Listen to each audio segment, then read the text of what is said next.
সম্প্রতি ভোলা একটি ঘটনা ঘটেছে। বেশ কিছুদিন আগে বোন মারা গিয়েছে এবং ভাই বারবার মৃত বোনকে স্বপ্নে দেখছিলেন, কখনো কখনো কবর থেকে ঘ্রাণ পাচ্ছিলেন। পরবর্তীতে কবর থেকে তার লাশ তোলার জন্য নাকি বলা হচ্ছিল।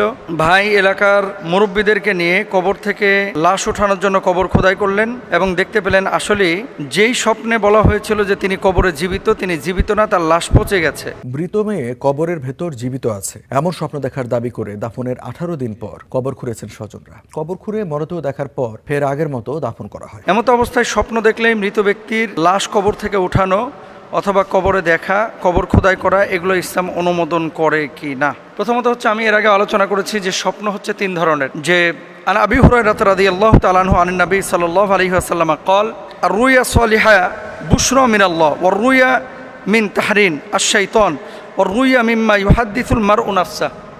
কিছু স্বপ্ন আছে যেটা আল্লাহর পক্ষ থেকে, কিছু স্বপ্ন আছে যেটা শয়তানের পক্ষ থেকে, আর কিছু স্বপ্ন আছে যেটা চিন্তাপ্রসূত মানুষ কি করে দেখতে পায়। এখন বোন মারা গিয়েছে, ভাই হয়তো বা তাকে নিয়ে বেশি ভাবেন, এজন্য স্বপ্নে কিছু দেখেছেন।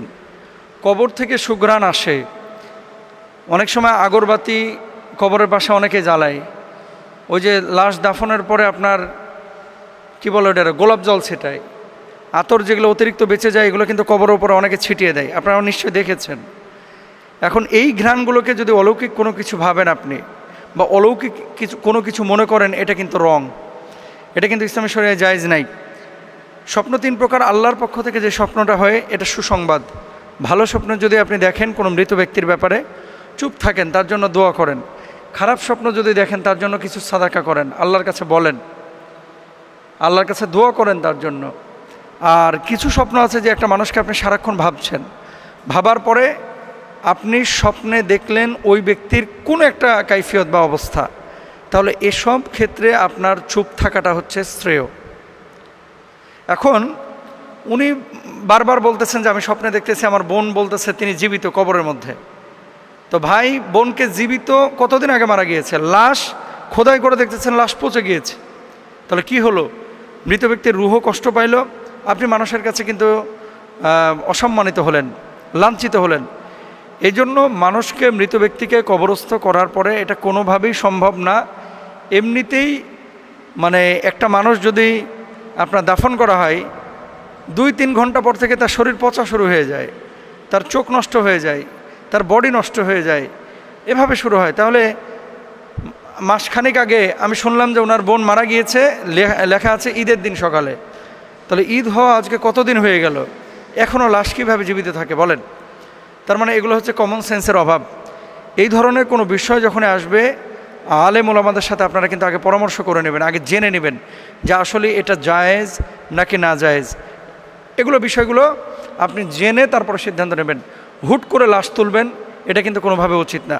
হ্যাঁ, রাষ্ট্রীয়ভাবে যদি কোনো তদন্তের প্রয়োজন হয়, যেমন কয়েকদিন আগেই সম্ভবত আদালতের রায় হয়েছে, কবে বাংলাদেশের একজন নায়ক 90-এর দশকে আমরা যখন ছোট ছিলাম, কি সালমান শাহ নাকি মারা গিয়েছিল, তার লাশও নাকি তোলা হবে তদন্তের জন্য।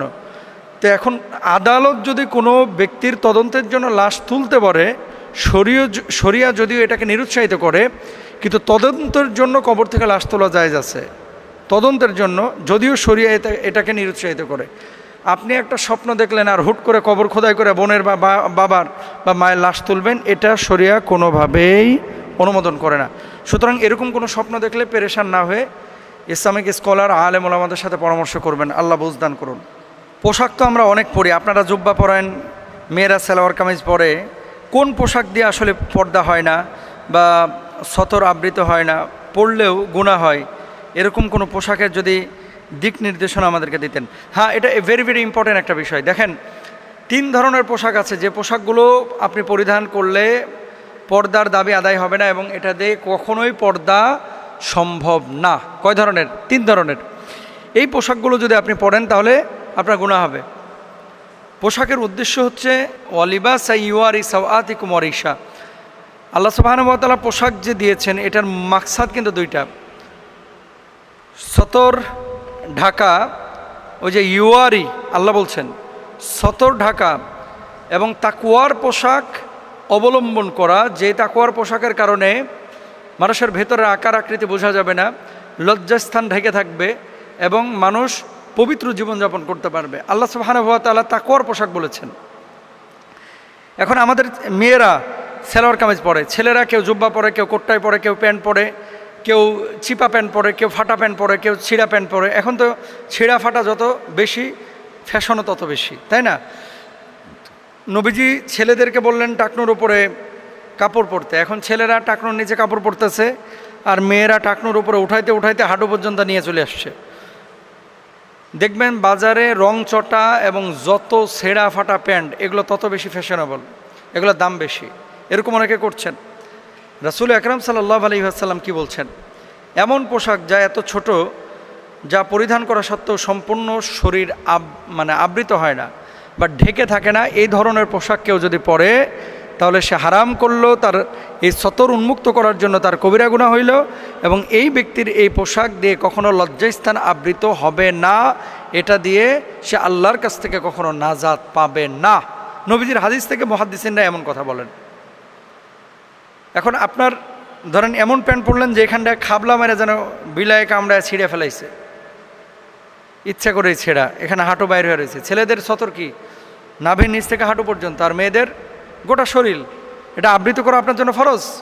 এখন আপনি যদি এখানটা এভাবে খোলা রাখেন বা উন্মুক্ত রাখেন তাহলে এটা কোনোভাবেই আপনার জন্য জায়েজ হবে না, 1 নাম্বার। 2 নাম্বার, এমন পোশাক যা সতর আবৃত করে ঠিক, কিন্তু এতটা পাতলা যে তা পরিধান করা সত্ত্বেও ভেতর থেকে শরীরের চমক দৃষ্টিগোচর হয়, যেটা এখনকার সবচেয়ে বড় সমস্যা। পোশাক আমি পরছি, সেটা নারী হোক পুরুষ হোক, ভেতরের আকার আকৃতি, কোথায় উঁচু, কোথায় নিচু, কোথায় মোটা, কোথায় চর্বি বেশি, কোথায় চর্বি কমে, সব বোঝা যাচ্ছে। এরকম যদি পাতলা পোশাক কোনো ছেলে অথবা মেয়ে পরিধান করে তার পর্দা হবে না। ইয়াংস্টার যারা আছে, যুবক, এখানেও অনেকে কক্সবাজার গিয়ে আপনারা হাফ প্যান্ট পরা শুরু করেন, অনেকে আছে, কিন্তু এই হাঁটুর উপরে কাপড় পরছেন, সম্পূর্ণরূপে হারাম। মেয়েরা এ কাজ অনেকেই করে, সম্পূর্ণরূপে হারাম, নিষিদ্ধ।